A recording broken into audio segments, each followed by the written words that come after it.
Hello YouTube family, नमस्ते, प्रणाम, स्वागत है आप सबका आपके अपने चैनल में। कैसे हैं आप लोग? आशा करते हैं बहुत बहुत अच्छे हैं, स्वस्थ हैं, मस्त हैं, अपने अपने लाइफ में खुश हैं। तो आज बहुत दर्द भरा माता रानी गीत है, सुने आप लोग, कैसे लगे कमेंट में बताइए। जरूर पसंद है चैनल को सब्सक्राइब करिए, लाइक करिए।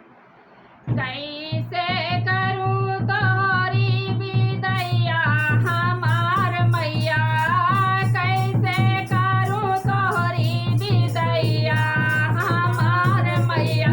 नौ दिन मैया भक्ति माया यू, नौ दिन मैया भक्ति माया अपने भक्तन से दिल लगायू हमार मैया, अपने भक्तन से दिल लगायू हमार मैया।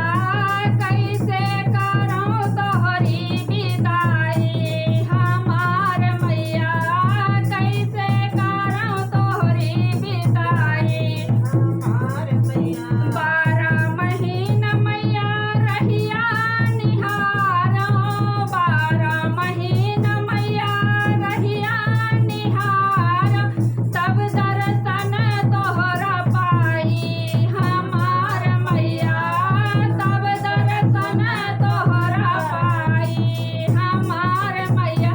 कैसे करूँ तोहरी विदाई हमार मैया, कैसे करूँ तोहरी विदाई हमार मैया।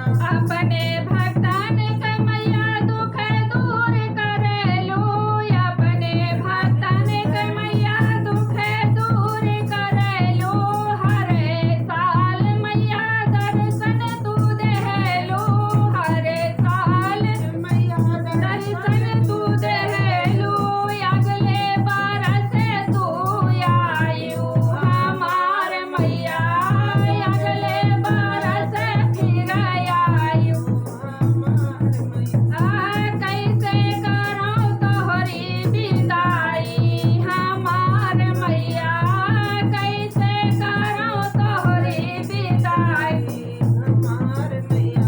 मांगो के सिंदूराया आँखों के कजरा, मांगो के सिंदूराया आँखों के कजरा, पाँव के बिछुआया मर के जायू हमार मैया, पाँव के बिछुआया मर के जायू हमार मैया।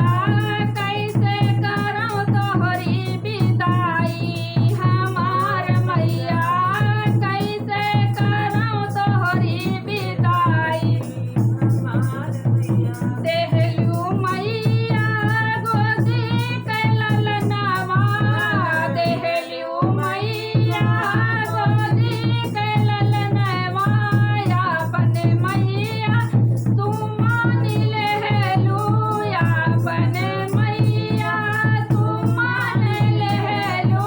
सरे के चुंदरिया मैया अपन ओढ़ाई तू देलू, सर के चुंदरिया मैया ओढ़ाई तू देलू। ललनाया मर के जायू हमार मैया, ललनाया मर के जायू हमार मैया। कैसे करूँ तोहरी विदाई हमार मैया। तो सुनिए आप लोग, कैसे लगे कमेंट में बताइए, जरूर बने रहिए अगले वीडियो के लिए। बाय।